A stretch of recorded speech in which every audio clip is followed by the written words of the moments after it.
और सब्जी परोसी और उसके सामने रख दी। वह आदमी ऐसे खाने लगा जैसे कई दिनों से भूखा हो। भैया, अगर थोड़ा और मिल जाए तो। ठीक है, अभी लाता हूँ। उसने आधी प्लेट और दे दी। आदमी ने पेट भरकर खाना खाया। भगवान आपका भला करे। महेश के मन में संतोष था। उसी समय सोमनाथ लौट आया। उसने आते ही एक नजर ढाबे पर डाली।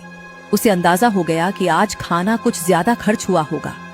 कुछ देर बाद बाकी ग्राहक पैसे देकर चले गए। सोमनाथ बैठकर हिसाब लगाने लगा।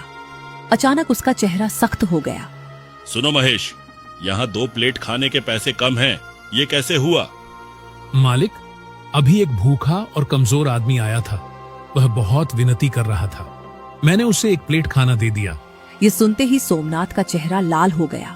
अबे, तूने ये ढाबा अपने बाप का समझ रखा है क्या, जो मुफ्त में खाना बांट रहा है? मालिक, मैंने पहले मना किया था, पर वह बहुत गिड़गिड़ाने लगा। मुझसे देखा नहीं गया। चुप। तुझे पता है तूने कितना नुकसान किया है? तेरी 2 दिन की मजदूरी भी उतनी नहीं है। गुस्सा मत कीजिए मालिक, आप वो पैसे मेरी मजदूरी से काट लीजिए। ओह, बड़ा दानवीर समझता है अपने आप को। एक तो मुफ्त में खाना खिला दिया, ऊपर से मुझसे जुबान लड़ाता है। तभी सोमनाथ ने पास रखा डंडा उठा लिया। अभी बताता हूँ तुझे नियम तोड़ने का अंजाम। वह महेश को पीटने लगा। महेश ने न विरोध किया न हाथ उठाया, बस चुपचाप मार सहता रहा। ढाबे के पास से गुजरते लोग रुककर तमाशा देखने लगे, पर किसी ने आगे बढ़कर उसे बचाने की कोशिश नहीं की। महेश के शरीर पर डंडे के निशान पड़ गए और आंखों में आंसू थे। उठ और यहाँ से निकल जा।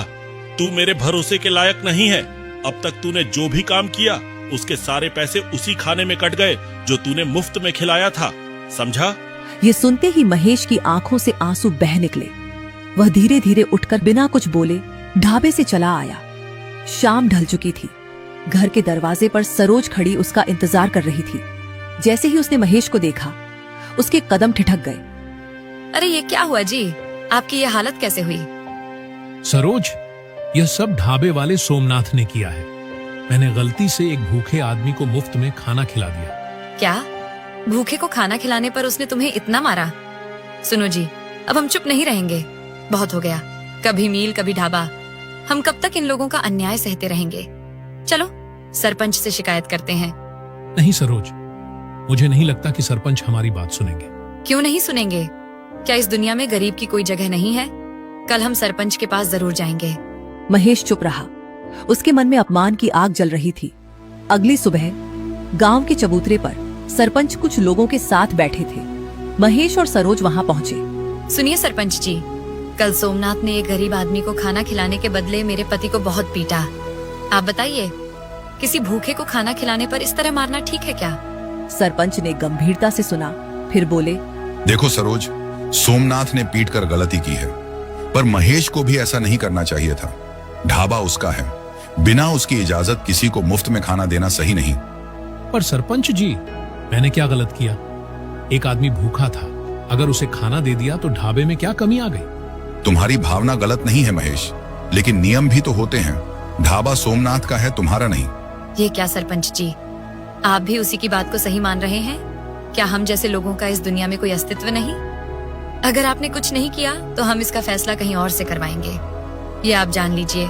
ठीक है महेश, मैं सोमनाथ से बात करूंगा। उससे पूछूंगा कि उसने मारपीट क्यों की। महेश और सरोज वहां से लौट आए। घर आकर दोनों चिंतित बैठे थे। देखो जी, हमारा सरपंच भी उसी की तरफदारी कर रहा है जिसने हमारे साथ इतना गलत किया। इतनी मुश्किल से एक काम मिला था, पर उस दुष्ट सोमनाथ ने मार मार कर यह हाल कर दिया। सरोज, सोमनाथ पैसे वाला है, इसलिए सरपंच भी उसका साथ दे रहा है। लेकिन अब मैं चुप नहीं बैठूंगा। अपने अपमान का जवाब लेकर रहूंगा, चाहे जो हो जाए। आप क्या करने वाले हो जी? कोई गलत कदम मत उठाइए। महेश ने कोई उत्तर नहीं दिया। वह उठकर बाहर चला गया। सरोज दरवाजे पर खड़ी उसे जाते हुए देखती रही। कहीं यह गुस्सा उन्हें किसी अनहोनी की ओर न ले जाए। उधर सरपंच सीधे सोमनाथ के ढाबे पर पहुंचे। सोमनाथ ने जैसे ही उन्हें आते देखा, तुरंत हाथ जोड़कर आगे बढ़ा। आइए सरपंच जी, आपका स्वागत है। बताइए कैसे आना हुआ? सोमनाथ, तूने महेश के साथ ऐसा व्यवहार क्यों किया? वह तेरे यहाँ काम करता था। उसने बस एक गरीब को खाना खिला दिया। बदले में तूने उसे बुरी तरह पीट दिया। सरपंच जी, आप ही बताइए, मेरे ढाबे पर रोज कितने लोग आकर मुफ्त में खाने की बात करते हैं। अगर मैं सबको खिलाने लगूं तो मैं खुद कंगाल हो जाऊंगा। मैंने यहाँ कोई लंगर नहीं लगाया है जो हर किसी को मुफ्त में खिलाता रहूं। देख सोमनाथ, समझाने का भी एक तरीका होता है। महेश को तू आराम से समझा सकता था। मारपीट करने की क्या जरूरत थी? गांव वाले सवाल उठाएंगे तो जवाब मुझे देना पड़ेगा। अब आगे किसी के साथ ऐसा किया तो मैं बर्दाश्त नहीं करूंगा। सोमनाथ थोड़ा नरम पड़ा। ठीक है सरपंच जी, आगे से ध्यान रखूंगा। यह कहकर सरपंच वहां से लौट गए। उधर